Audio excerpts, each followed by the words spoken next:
like the pine trees lining the winding road. I've got a name, I've got a name. So yes, repetition is the mother of all learning, but it has to be spaced repetition. When your brain is in focus mode, really focus on solving a difficult math problem, or reading to understand a difficult chunk of text, or perhaps writing an essay or mastering a difficult gymnastics move.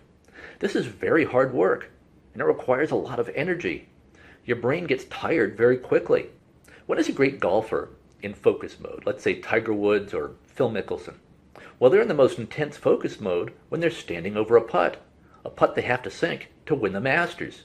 But their brain cannot possibly stay in this kind of intense focus mode for very long. The brain would get weary, even after 30 seconds of this kind of intense focus mode of thought.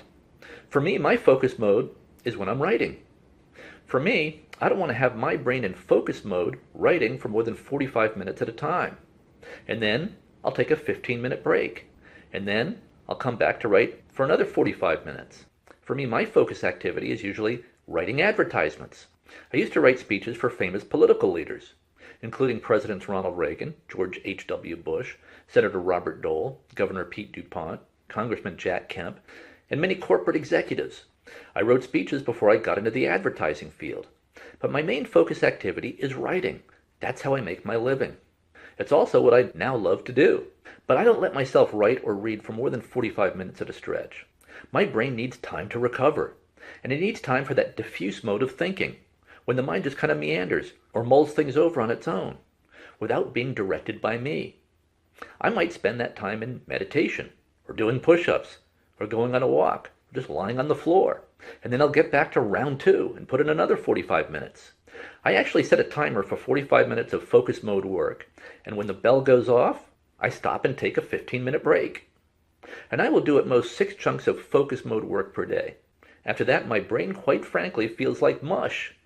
It's exhausted. And if I continue to push it harder to 7 or 8 chunks of focus mode brain activity per day, I'm just fooling myself. I'm really not getting much of anything of value done. The brain is shot, out of gas. And my brain won't be any good again until I get 7 or 8 hours of good sleep. Also, I always do my focus mode brain work in the morning, because that's when my brain is fresh. Now, I know that's difficult for students in school or college because classes tend to be in the morning. Then maybe you're involved in athletics, so you have no choice but to do your homework in the evening when you're tired. The schools are set up so badly for real learning in so many ways. I think kids should take 1 or at most 2 classes at a time, so they can really focus on the material and understand it. I think all classes and schoolwork could be accomplished between 8 a.m. in the morning and 1 p.m. After that, kids should be free to pursue activities they love and have a passion for. Athletics, music, dance, art, theater, chess, whatever. But that's another topic, why our education is failing and all wrong. And it's a topic for another time.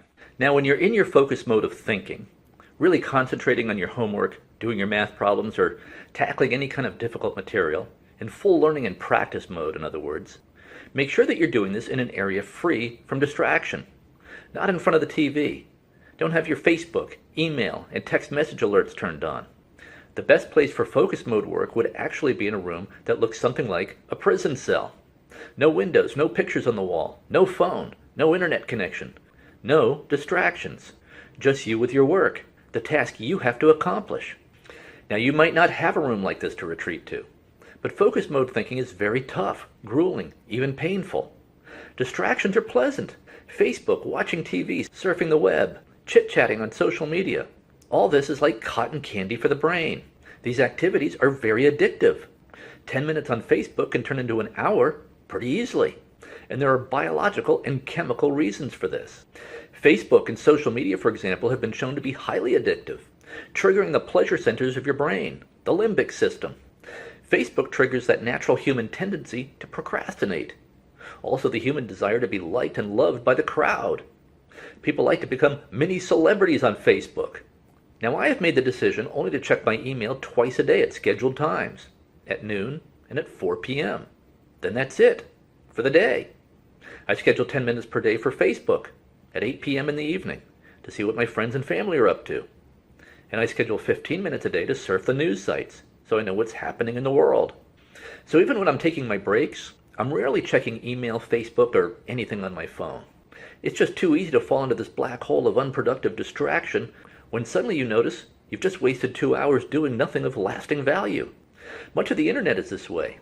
Social media and the internet generally just tempts you to procrastinate, to avoid and delay the difficult and painful task at hand, which is for you to learn this difficult subject material. Let's face it, when choosing between pain and pleasure, most of us will choose pleasure every time. And when pleasure and fun are calling your name with every Facebook, email, and text message alert on your phone, just turn all that stuff off. You need silence and undivided attention on the task at hand when you're in focus mode.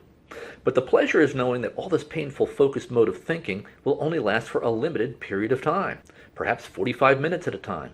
Then you can take a 15-minute break to check Facebook or whatever. That would be much better to go on a 15-minute walk. Forget Facebook and Twitter and leave your phone behind. Then after your 15-minute break, then get back to another 45 minutes of focus mode. Or if you find you can't really do 45 minutes of focus mode study, start with 20 minutes and build up. You can probably do 20 minutes of focus mode at a time. Then follow that with a 10-minute break. Training your brain to focus for 45 minutes at a time will likely require building it up with training and practice, just like the muscles of your body. If you can't do 25 push-ups, maybe you can do 3 and build up from there. The same with training your brain how to focus for an extended period of time. But I don't think true focus mode learning should be more than 45 minutes at a time. That's about the limit, at least for me. And you need to put yourself on a strict schedule. As I mentioned, I do 5 or at most 6 sets of 45-minute periods of focus mode work per day, separated by 15-minute breaks. Then that's it. My brain is shot for the day. It's like mush. And I do all my focus mode work in the morning, when my brain is fresh after a good night's sleep. So that's really only 3.7 hours of focus mode brain work per day, out of 24 hours a day. That's really not much. But it's during these 3.7 hours per day of focus mode when I make all my money, when the real value for my clients is created. But now let's get back to the importance of diffuse mode of thinking, and why it's so powerful and essential to learning, and essential to overall productivity. To illustrate this, the current world champion in chess is Magnus Carlsen. He's been world champion for about 5 years now and is only 27 years old.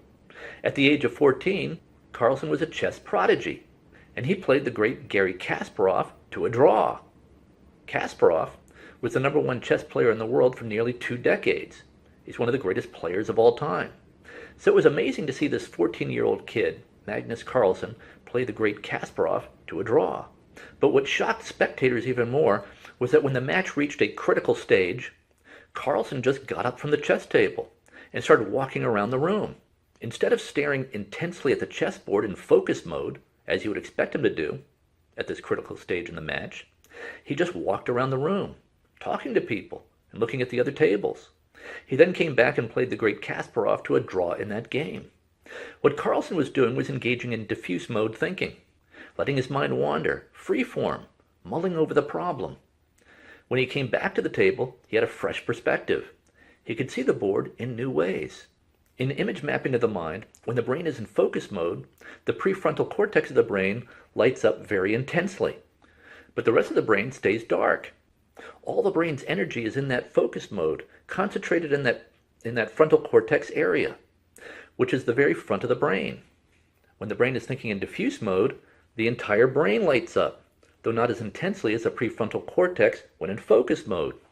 So when your brain is in diffuse mode, your entire brain is thinking, not just the prefrontal cortex area. You are actually using more of your brain. In diffuse mode, your thoughts are running randomly through the neural pathways in your brain. This is why creativity happens in diffuse mode, not in focus mode. You tend to have the great new ideas and brilliant insights, not when you are intensely focused on the project or task at hand, but when you're in the shower, lying in bed, waking up from sleep, while out on a walk or lying on the beach. And I'm sure you've experienced this in your own life. Well, now we know there are scientific reasons for why and how this happens. So yes, you absolutely need intense repetition and practice every day to master a difficult skill or subject area. You need to be in intense focus mode, 45 minutes at a time at most, for spaced intervals throughout your work period. For me, that's in the morning. And really the length of time your brain can stand the intensity of being in focus mode varies greatly depending on your activity. If you're trying to land backflips on a balance beam, The amount of time per day that your brain and body can stand doing that might be 10 minutes a day, and then you're done for the day. Perhaps on to doing yoga or something less stressful. How long can your brain really handle standing over that putt needed to win the Masters? Probably not long before your eyesight starts to blur, your hands shake, and your mind wanders. How long can a brain surgeon really stand the mental strain of doing that extremely complex, delicate surgery before he needs to rest? So it's during these periods of intense focus mode that stimulates your brain into growing those new dendrites, those new neural pathways that actually make you smarter and more skilled. But it's during the rest periods when these new neural pathways and transmitters actually grow and form. This is also how you achieve what I call flow.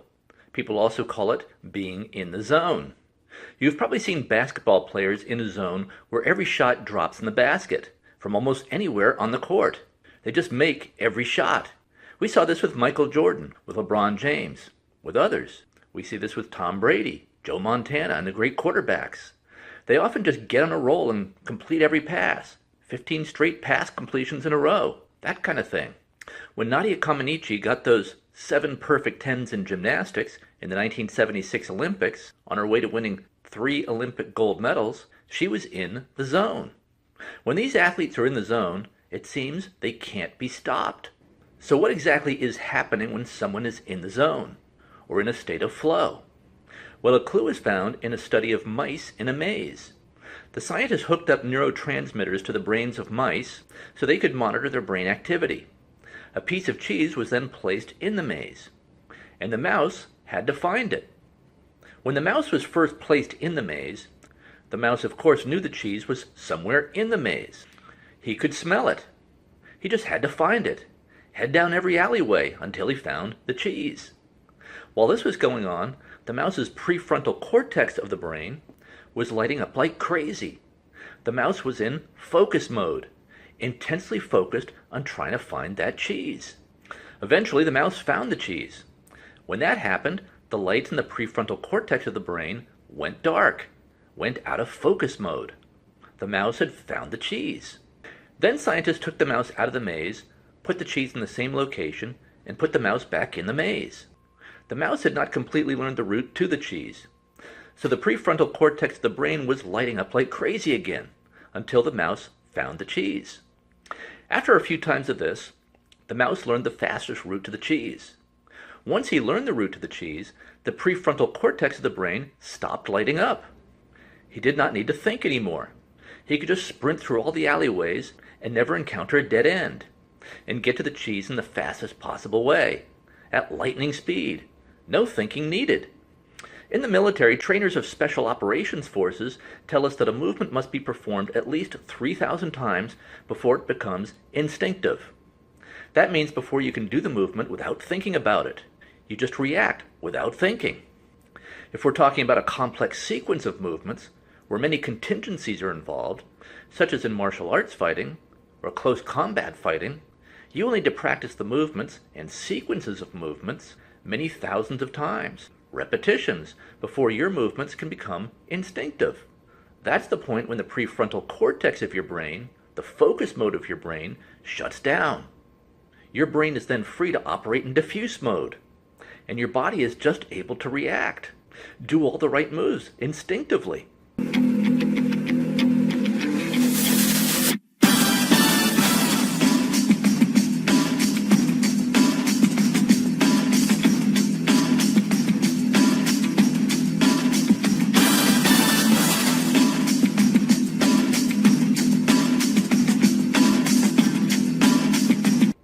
Remember what I said earlier. Your brain can only operate in one mode at a time. It's either in focus mode or in diffuse mode. Focus mode is the problem-solving mode. You're trying to figure out the new problem that's in front of you, like solving a puzzle or learning how to throw a proper punch. If you're in a fight and your brain is in focus mode, you're in trouble. That means you have not properly trained yourself so that your movements are instinctive. If you have to think about your moves in a fight, you will likely lose the fight to a more skilled opponent. You have probably experienced this at one time or another when taking a test. You thought you knew the material. You thought, I know this. I'm sure I'll do fine on this test. Then you went into the test, started looking at the questions, and you froze. Suddenly panic gripped you. You couldn't solve the math problems. Well, what's happened is you did not know the material as well as you thought you did. You had not done enough spaced repetitions or spaced practices over time so that the material became instinctive. Doing well on a math test has nothing to do with your intelligence. It's all about whether you've practiced the math problems enough. I've heard sports commentators say that what separates Tom Brady from other quarterbacks is his brain moves so much faster than other people's brains, so that everything he sees in front of him looks like it's moving in slow motion. He can see the entire field and all his options clearly and seemingly in slow motion. To him, it seems like he has forever to select his targets as he methodically surveys the field and looks at each of his 4 or 5 potential receiver targets. All this is taking place in the span of 3 or 4 seconds. But science tells us that Brady's brain is not actually moving faster than other brains. It's actually moving much slower. Tom Brady is in a total state of calm as he stands there in the pocket because he is so well trained. He doesn't have to think. He can just react to what he calmly sees in front of him. It's not just that he's memorized the playbook. He's internalized it. He knows exactly where every receiver is on the field, and he knows where they're going to be at any given instant. He doesn't even have to look at the receiver. He just knows because he's run the play and practiced this play thousands of times. Perhaps you've experienced being in the zone or in flow yourself. Whatever you do just seems to work. It just seems easy. Like when Michael Jordan scores 50 points in a game. Everything he throws up near the basket just seems to drop in. That's Jordan's brain operating in 100% diffuse mode. So sometimes there is an exception to the strict 45 minutes of focus mode, followed by the 15 minutes of rest work schedule that I generally follow every morning for about the first 5 or 6 hours of the day. Sometimes I get into a zone or a flow with my writing, where the words and the thoughts are just coming out so easily. There have been times when I have written for 8 or even 10 straight hours because it was just flowing so well and so easily. On those occasions, I'm basically writing with my brain in diffuse mode, stream of consciousness. It becomes almost relaxing to write in diffuse mode, stream of consciousness mode. So this can and does happen, and when it does, I think it's a good idea just to keep doing what you're doing. Don't stop. You might be creating something great, like Michelangelo's Sistine Chapel. But just understand that you're going to be exhausted after the flow ends, and the flow will end when you become exhausted. You might need a full day's rest to recover. You might need a couple of days' rest, and that's fine. When the flow is not happening, when the task is difficult, it's best to just follow the 45 minutes of focus mode work followed by 15 minutes of diffuse mode rest, and do just 5 sessions of that. The flow will happen whenever it happens. You can't just turn on flow. Athletes on the level of a Tom Brady, Michael Jordan, LeBron James are not always in flow either. There are many times when they struggle. They're just in flow more than most. The flow happens as a result of all the training, the thousands of hours of repetitions and practice, spaced repetitions. But even with all this practice, all these repetitions, there's often no flow. Even Tom Brady seems to be back there tripping over himself at times. And that's most likely because his brain is tired, needs rest, needs time to recharge. When his brain gets rest, most likely he'll be back in flow mode again. Remember, it's the brain that needs rest much more than the body. The body needs about 4 hours of rest. Your brain needs 7 or 8 hours of good sleep each night. And that will ensure that you're in the zone more often. Again, this is why staying up all night cramming for your test the next day never works. You just won't learn the material that way. You won't remember any of the material when the test is put in front of you. You'd be much better off just getting a good night's sleep and forget about the cramming. The learning has to take place long before the test happens, even for relatively simple subject material. When I was 16, I failed my first driver's license test because I thought I would just read through the skinny little manual once right before the test. Well, wrong. I failed the test. I didn't want to fail it again, so I went home, read through it again, created flashcards with questions on one side and the answers on the back, and maybe that was overkill, but I didn't want to fail my driver's license test again. The flashcard system for memorizing material is still the best system in my opinion. The fastest, surest way to learn almost any subject. You actually learn a lot simply by creating the flashcards because you are fully engaging in the material, both with your brain and with the physical act of writing the question on one side of the flashcard and the answer on the other side. Often accompanied by a picture of the answer because pictures and images creates a stronger impression in the brain than simple text. Also, the act of creating the flashcard forces you to slow down. Your brain just can't gloss over or glance over the material. It actually has to focus on and absorb the material as part of the act of creating the flashcard. When I read a book, I read with a pen and a stack of index cards next to me. When I encounter an important idea, I write it down on the index card. I often then paperclip the index card to the page where I encountered the idea or key piece of information. This is much better than underlining or highlighting text. The act of writing the key idea or fact on an index card ingrains it so much more firmly in my brain. With these index cards, it then becomes so much easier to review the material. Okay, since this podcast is about the fastest, surest way to learn any subject or skill, let's now get more deeply into that. We've talked about how spaced repetition and practice is the key to all learning, and that's true, but there's more. In many classes that you take, you will be handed a very large textbook, or you will have to buy a very large textbook. All the answers on the test are in that textbook, somewhere. But so often what students do is start on page 1 of the textbook and start reading, often with their highlighter, dutifully highlighting blocks of text. And then they wonder, after doing all this reading and highlighting, why they can't learn the material. But that's not the way to tackle a textbook. The best way to learn any subject is first to get an overview of the subject, and there are several ways to do this. But for a textbook, the best way is to first read the questions at the end of the chapter that you're reading. Almost all textbooks include a list of questions at the end of each chapter. These questions tell you what the author believes are the important concepts in the chapter. Then, go through the chapter and read all the bold print, the headlines and subheads in the chapter. Also look carefully at all the pictures, images, charts, and graphs that are included in the chapter. The author has put all this there, the bold print, the charts, pictures, etc., to highlight what the author thinks is important for you to know. Be sure to read the captions and descriptive text under the photos, pictures, and charts. After you've done that, go back through the chapter again and read just the first and last sentence of each paragraph. Just doing this will give you a good sense of what each paragraph is about. Each paragraph is like a mini essay. It's a thought or a concept. The first sentence gives you the introduction to the concept. The last sentence in the paragraph gives you the bottom line point of what you're supposed to take away. Then after you've done that, read the entire chapter through. Your reading will be so much easier because you have this overview and many of the essential concepts already. So your comprehension will be so much more thorough. Why is that? Well, because of the repetition. You've read the questions at the end of the chapter. You've gone back through and read all the bold print, the headlines and subheads. You've studied all the charts, photos, and graphs. You then went through the chapter a third time to read the first and last sentence of each paragraph. Now you're going through the chapter for a fourth time, reading all the text. You're also taking notes on your index cards of the key concepts and information that you're quite certain will be on the test, because the questions at the end of the chapter have pretty much told you what the questions will be on the test, assuming the teacher is fair, which isn't always the case, but that's just life. Also, it's best to do all of this before the lecture from the teacher or professor on the content of the chapter. The lecture will be your fifth exposure to the material. The lecture should also give you big clues as to what the questions on the test will be. You should also record the lecture so you can review some more.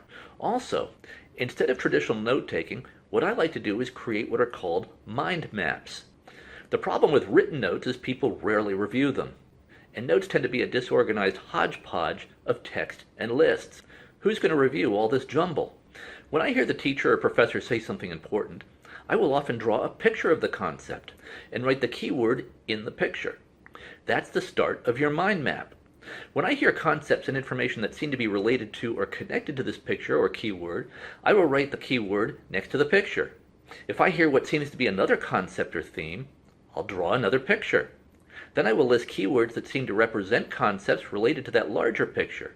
Then after the lecture is over, I will redraw and redo the mind map. I will put what seems to be the central idea of the lecture in the center of the page, or perhaps at the top center of the page. And then I'll put the lesser but related concept under the main concept, perhaps in a box, or with another picture along with the main keywords. And I will draw a line connecting these ideas. Why do this? This would seem to take a lot of time. Well, it does take a lot of time. We do this because our brain learns much better with images and with visual representations than just through text. The repetition combined with visual images and visual representations, plus the physical actions of actually creating the mind map, index cards and flashcards, are what drive the material into our brain. Creates those new neural pathways so you actually absorb the material. In the long run, you're saving a lot of time because you are actually learning the material. You are not wasting time by taking a half-assed approach and never really learning the material. Why spend any time in class or reading the textbook at all if the end result is you don't learn it? I'm a believer that if you're going to take any time to do something, do it right. Go all in. You will actually make progress that way. In fact, you will almost certainly be in the top 5% of your peers just by following this approach. This starting with the overview concept is very key. We just discussed how to tackle a big, thick textbook in the most efficient, productive way possible, so that you can really learn this material in the fastest way possible. But this approach works for every subject area. When I was a student at Dartmouth, I quickly learned that the easiest, quickest way to understand the work of literature or philosophy that I was tackling was not to just start on page 1 and reading all this dense text. For example, Dostoevsky's Crime and Punishment. Instead, I went out and bought the Cliff Notes, or Monarch Notes, which are plot summaries of all the great works of literature and philosophy. Some students who saw me do this thought I was cheating by getting the plot summaries. Well, I didn't think so. The point, after all, is to both learn the material and get good grades. So that's where I would start with the Cliff Notes or Monarch Note summaries, so I could understand in plain English and in summary form what the book was about. And this actually made reading the book so much easier and more enjoyable. I could then enjoy all the nuances of the writing because I knew where I was heading. I wasn't lost in a forest. Well, today we have Wikipedia, which is a great place to start for an overview on almost any topic. We did not have Wikipedia or YouTube or the internet when I was growing up. But Wikipedia is a great starting place to get an overview on the subject that you're tackling. Something else I do when tackling a new subject, let's say calculus or chemistry or physics or computer coding, a subject that is almost like a foreign language, is I will get a glossary of all the key terms. Next to each keyword or phrase in the glossary is an explanation of what it means, hopefully in plain English. But if you want a further explanation, you can also look up the term or word in Wikipedia. Often in the Wikipedia article, you will encounter more words and terms that are foreign to you. You can then look up these words and terms in Wikipedia. You can then create a mind map of all this and on how all these concepts and terms fit together. You can also learn from Wikipedia why this subject is useful to learn. Knowing why you should learn something helps give you the motivation to learn it. You can't learn without motivation. You're just not going to put in the daily hard work, the grind, to learning anything difficult without first knowing the why. You can learn this from Wikipedia in the overview. Wikipedia, of course, is far from perfect. It's written by contributors, by volunteers. The information is not always 100% accurate, or it's incomplete, or it's biased. But it's a great place to start, to get your overview of the material, so that you know where you are heading. Understanding the big picture, the overview of why you're learning anything, is hugely important to your learning. So often in school, the teacher just starts on page 1 of the textbook without any explanation of why you are doing this in the first place. I think of learning any complex subject as a lot like solving a big jigsaw puzzle. If you were just presented with 1,000 puzzle pieces without the picture on the box, it's much harder to put together the puzzle. Or let's say there's no picture on the box and no images or colors on the pieces, and let's say the pieces are just blank, just pieces that you have to somehow fit together. Well, then it would be much more difficult to put this puzzle together. You could probably do it with enough time and determination, but there probably would not be a big point to it if there was no big, beautiful picture at the end of all this hard work. Seeing the big picture helps you fit the pieces together. Like the pine trees lining the winding road,